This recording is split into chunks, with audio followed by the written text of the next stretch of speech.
Ситуацијата со пастрмката и нелегалниот риболов е повеќе од алармантна, вели Зоран Спирковски. Потенцира дека нелегалното изловување не може да се спречи целосно, но може и мора да се сведе на минимум.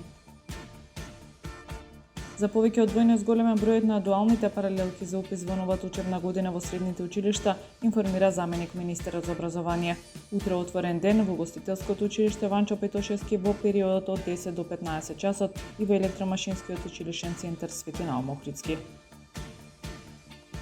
50 археолози од Централна Европа се дел од меѓународната археолошка конференција која се одржува во Охрид до 29 мај, а беше отворена на свечен настан во Катедралната црква Света Софија.